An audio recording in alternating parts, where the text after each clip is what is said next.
This is the Fished Olympic Stadium in Sochi, Russia. In February 2014, this building hosted the opening and closing ceremonies of the Winter Olympics. 40,000 people filled these seats.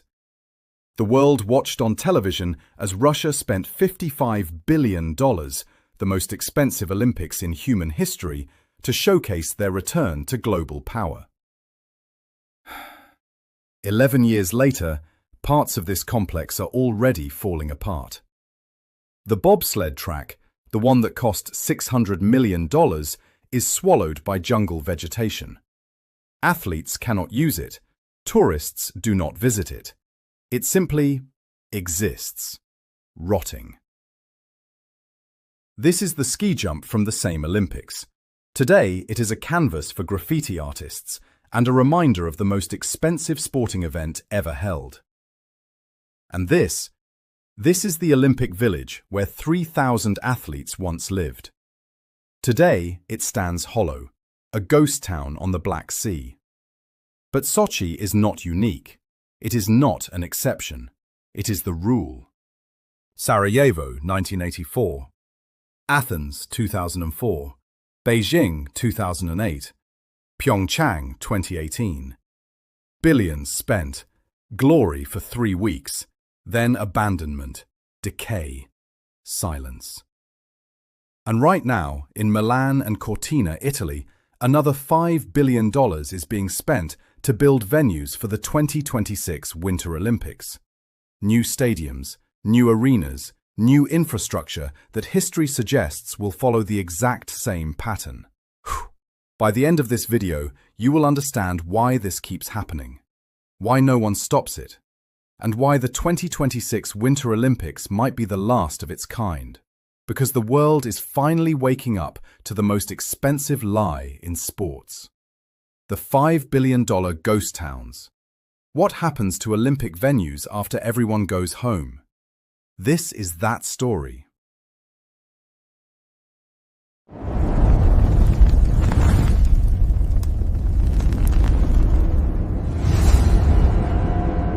To understand how we got here, to understand why billions of dollars worth of infrastructure now sits abandoned across 3 continents, we need to go back to the beginning. January 25, 1924. Chamonix, France. A small alpine town nestled beneath Mont Blanc, one of the most beautiful mountains in Europe. 258 athletes. 16 nations. Events that barely exist anymore. Military patrol skiing, a precursor to the biathlon. Figure skating performed outdoors on natural ice. The entire event was organized by the French Olympic Committee and local volunteers. There were no billion-dollar stadiums, no corporate sponsorships, no global broadcasting rights worth fortunes. The budget for the entire 1924 Winter Olympics, approximately the equivalent of $3 million in today's money. 3 million, total. Compare that to Sochi's $55 billion, and you begin to see how far we have drifted from the original vision. For decades, the Winter Olympics remained relatively small. Squaw Valley, 1960. Innsbruck, 1964 and 1976. These were community events, expensive, yes, but manageable. They were hosted by nations that genuinely wanted to celebrate winter sport, not by governments trying to prove geopolitical dominance. And then came Sarajevo, 1984. Yugoslavia. A communist nation that somehow pulled off one of the most beloved Winter Olympics in history. The budget was tight, about $300 million, modest by modern standards.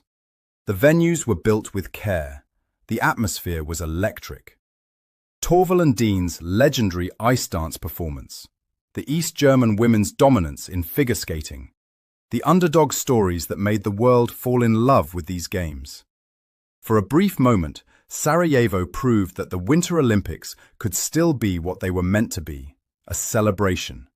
Intimate, joyful, human scale. Today, the Sarajevo bobsled track is one of the most haunting ruins in the world.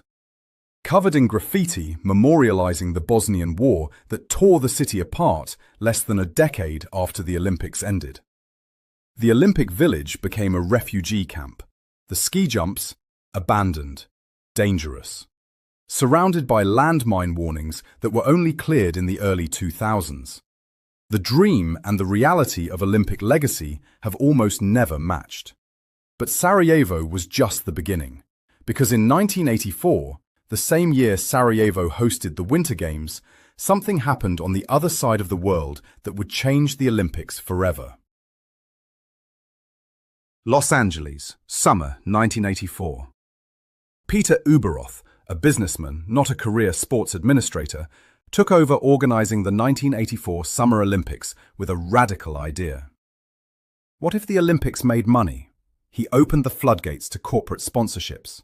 He sold broadcasting rights for unprecedented sums. He turned the Olympics into a commercial product in a way that had never been done before.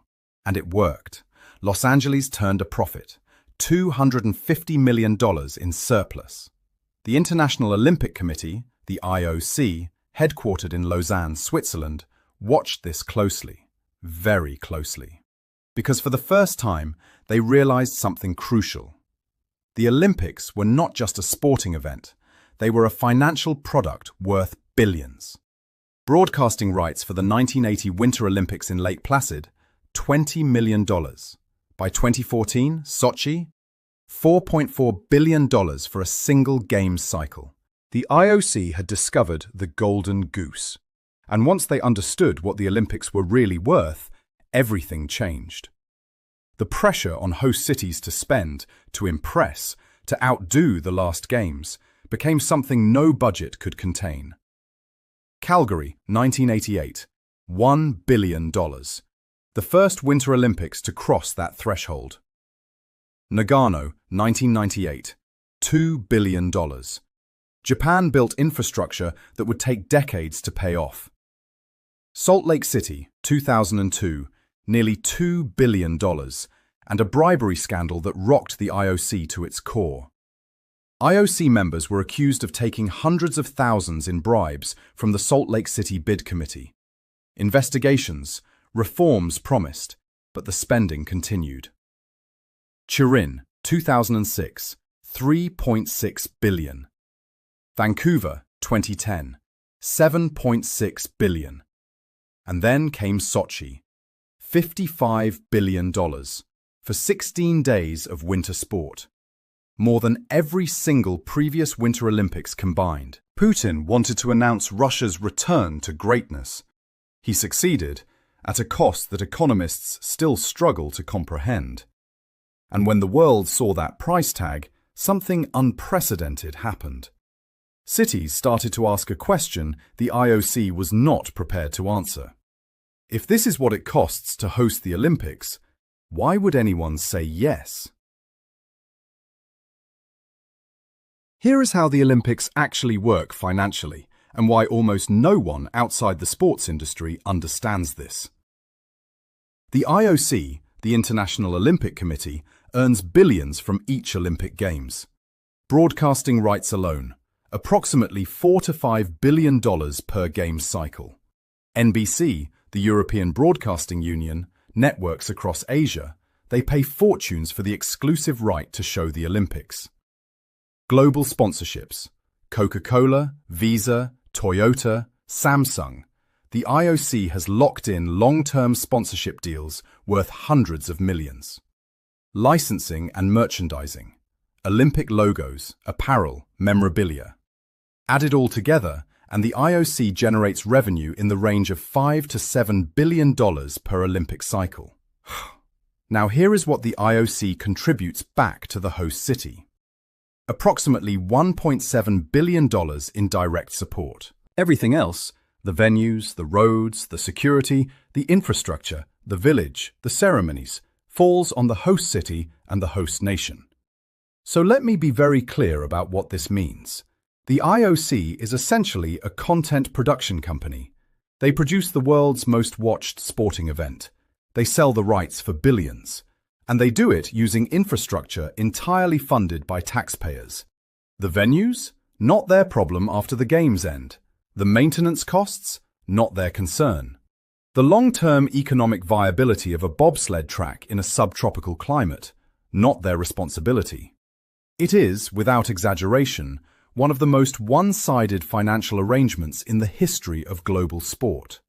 A private organization, unelected, largely unaccountable, sits at the center of a machine that costs nations billions, pockets the revenue, and moves on to the next city every 4 years. Which brings us back to Italy. Milan, Cortina, 2026. Because knowing all of this, knowing the history, the financial model, the ghost towns left behind, Italy still said yes. And to understand why, we need to see what those ghost towns actually look like.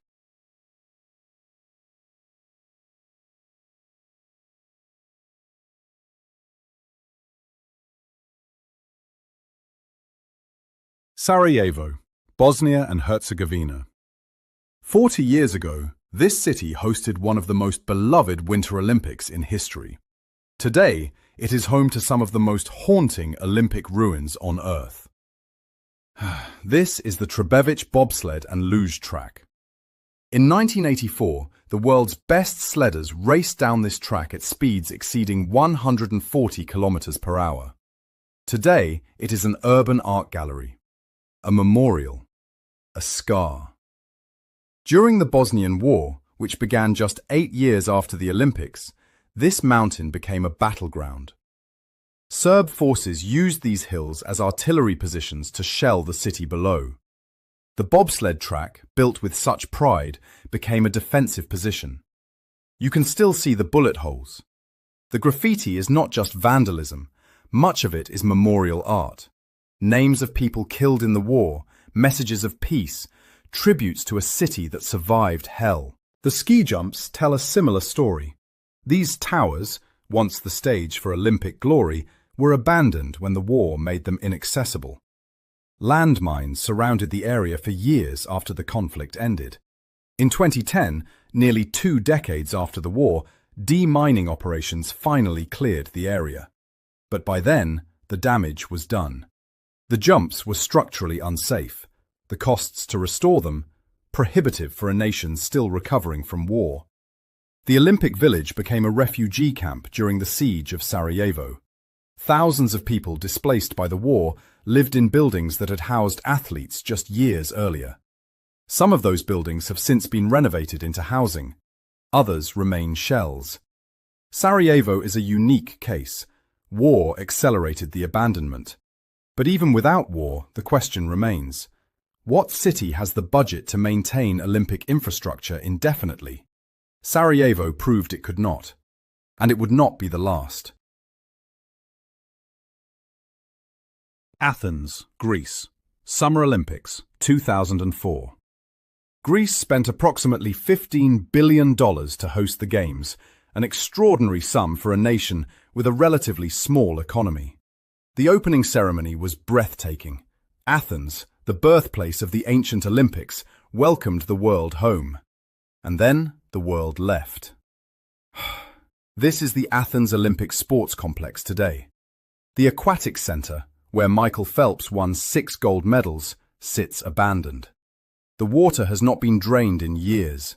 The beach volleyball venue, built specifically for the Olympics, hosted exactly 16 days of competition. Then it was left to rot. The kayaking and canoeing venue, empty, forgotten. Greece's financial crisis, which began in 2009, is often traced back to many factors, but Olympic debt was a significant contributor. The nation borrowed heavily to build these facilities. When the global financial crisis hit, Greece could not service its debts. The Greek people paid the price. Pensions cut, salaries slashed, unemployment skyrocketing. And through it all, these Olympic venues sat empty, expensive to demolish, expensive to maintain, useless to the economy. In 2012, 8 years after the Games, the Greek government estimated it would cost more than €100 million just to demolish the unused Olympic facilities. They could not afford it. So the ruins remain, a $15 billion monument to the gap between Olympic dreams and economic reality. Beijing, China, Summer Olympics 2008, Winter Olympics 2022. China is one of the wealthiest nations on Earth. If any country could afford to maintain Olympic infrastructure, it would be China. And yet. This is the Bird's Nest, one of the most recognizable stadiums in the world. It cost $450 million to build. Today, it is rarely used. Occasional concerts, sporadic sporting events. But for most of the year, it sits empty, a tourist attraction more than a functioning venue. The water cube, where swimming events were held, was converted into a water park. That is actually one of the success stories. It found a second life. But many others did not. The Olympic Village was supposed to be converted into luxury housing. Some units sold, many did not. Entire buildings stand partially occupied, ghost towers in a city of 22 million people. When Beijing hosted the 2022 Winter Olympics, they built new venues in areas with almost no natural snow. The environmental cost of artificial snow production was staggering. The Big Air venue, where snowboarders and skiers perform tricks, was built in an old steel mill district. It looks surreal, dystopian even. China has the resources to maintain these facilities, but even they struggle to justify the expense when usage rates are so low. And if China, with its centralized planning and vast resources, cannot make Olympic infrastructure economically viable. PyeongChang, South Korea, 2018 Winter Olympics. South Korea spent approximately $13 billion on these games. The Olympic Oval, where speed skating events were held, was one of the most advanced ice facilities in the world. 2 years later, they tore it down. The cost to maintain it exceeded any realistic revenue it could generate in a region with limited demand for Olympic-level speed skating. So South Korea made a cold calculation. Demolition was cheaper than preservation. Other venues have been repurposed. Ski slopes remain operational because the resort existed before the Olympics. But the Olympic-specific infrastructure, much of it has been dismantled or sits underused. Think about what this means. You spend $13 billion. You build world-class facilities. You host the world. And within 24 months, you are demolishing buildings because keeping them is financially impossible. Which brings us back to Sochi. The most expensive, the most extravagant, the most telling case study of all. Sochi, Russia, 2014. Vladimir Putin wanted the world to see Russia as a resurgent superpower. The Olympics were the stage, and no expense was spared. $55 billion. Roads built through mountains, entire resorts constructed from scratch, a new airport, a new train line, infrastructure on a scale never before attempted for a Winter Olympics. And for 16 days, it worked. The venues were stunning. The competitions were world-class. Russia achieved its goal. And then the decay began. The Fished Stadium, built for the opening and closing ceremonies, was converted into a football stadium. But Sochi does not have a major football team. It hosts occasional matches. Most of the time, it is empty. The Sankey Sliding Centre, the bobsled, luge and skeleton track, cost $600 million to build. Today, it cannot be used. The refrigeration system is too expensive to run. The subtropical climate means it requires constant cooling. Athletes cannot train there. Tourists do not visit in meaningful numbers. Jungle vegetation is reclaiming it. The ski jumps, similarly, sit unused. They require maintenance that the local government cannot afford. The Olympic Village was supposed to become a luxury resort destination. Some hotels remain open. Many are closed. Entire buildings sit empty, waiting for tourists who never come in the numbers projected. $55 billion. and within a decade, significant portions of it are already monuments to waste.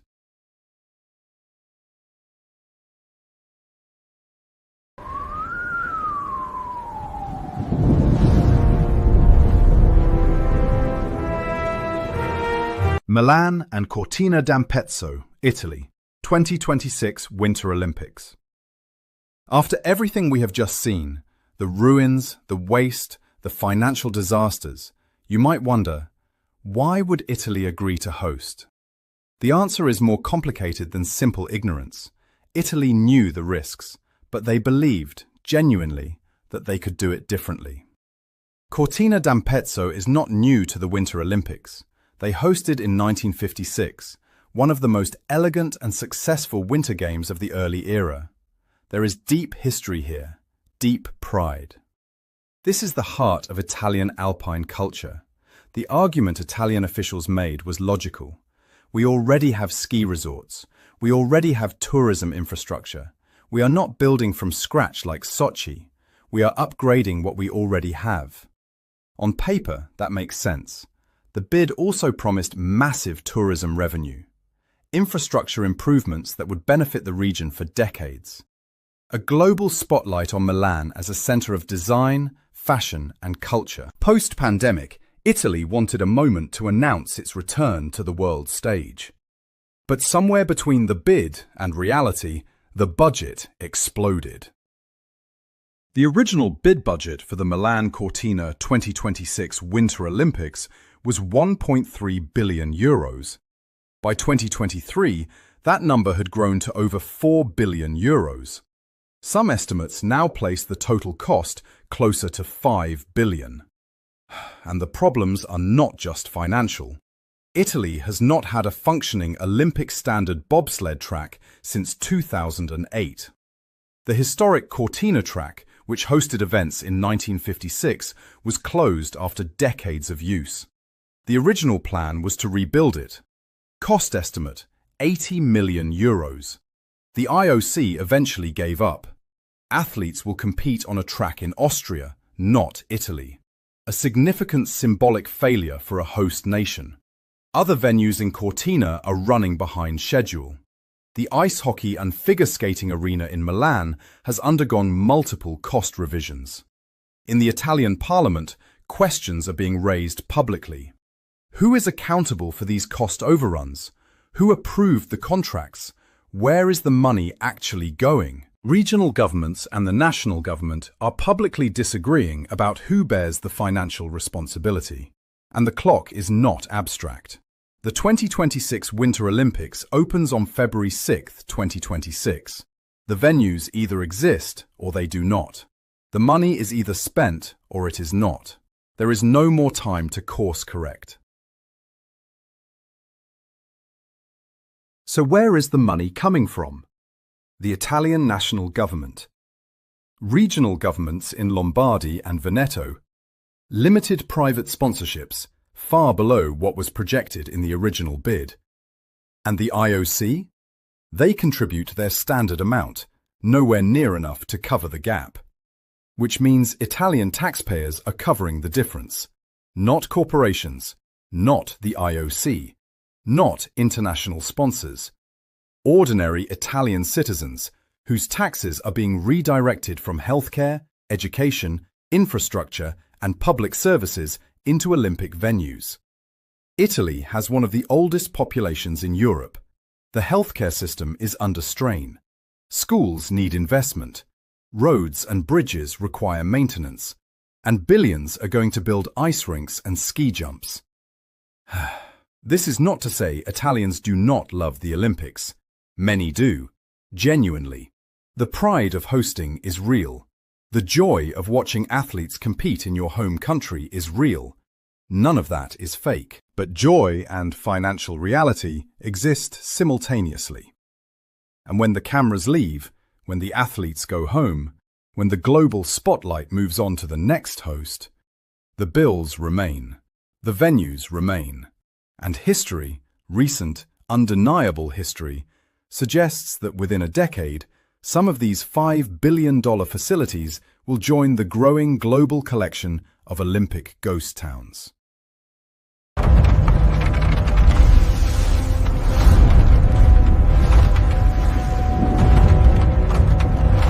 Researchers at Oxford University's Said Business School conducted the most comprehensive study ever done on Olympic costs.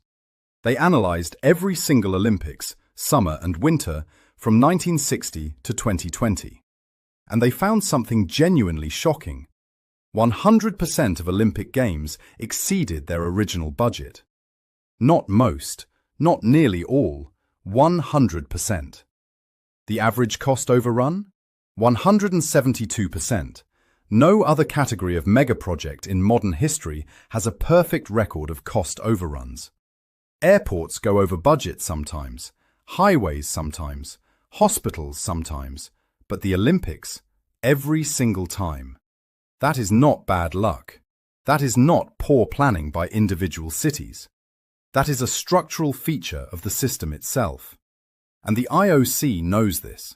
They have the same data. They have seen the same studies. And yet the model has not fundamentally changed. When a city agrees to host the Olympics, they sign what is called the Host City Contract. This document is one of the most one-sided agreements in international sport. The host city agrees to indemnify the IOC against financial losses. The IOC retains the right to move events, change venues, alter schedules, all with cost implications borne entirely by the host. And here is the part almost no one knows. Provisions within the contract prevent host cities from publicly disclosing certain financial terms. You are signing a contract where the financial risk flows in one direction and the rewards flow in the other. And you are signing it on behalf of taxpayers who never voted on it, never read it, and in most cases do not even know it exists. Montreal is the most famous cautionary tale. The mayor said famously, "The Olympics can no more have a deficit than a man can have a baby." The 1976 Summer Olympics went 720% over budget. The city of Montreal finished paying off the Olympic debt in 2006. 2006. 30 years. An entire generation of Montreal taxpayers paid for a debt they never chose to take on. Milan Cortina 2026 is not Montreal. The Olympics have changed. The financial structures are different, but the contract they signed is not that different. And the pattern, the global, undeniable pattern, suggests that the odds are not in their favor. The 2026 Winter Olympics will happen. The athletes will be extraordinary. The moments will be real. Some of those moments will be among the greatest in Winter Olympic history. That is not a small thing. Sport, real, elite, human sport, matters. It inspires. It unites. It creates memories that last lifetimes. But somewhere in the mountains of Cortina and the streets of Milan, long after the closing ceremony, accountants will be tallying numbers that politicians will not want to discuss. Venues will begin their slow transition into post-Olympic life. Some will thrive, many will not. And the IOC will be in Lausanne, already negotiating with the next city willing to say yes. The question future Olympic hosts will have to answer is painfully simple. Is the dream worth the debt? History suggests it almost never is. 55 billion in Sochi, 13 billion in PyeongChang, 15 billion in Athens. Venues demolished, abandoned, repurposed at a loss. And yet the line of countries willing to find out for themselves never fully disappears. Because the Olympics are beautiful. The system that produces them is broken. Both things are true at the same time. The 2026 Winter Olympics begins February 6, 2026. The bills will come due long after. In 10 years, we will know whether Milan and Cortina joined the list of Olympic success stories, or the growing global graveyard of $5 billion ghost towns. Subscribe for more investigative documentaries.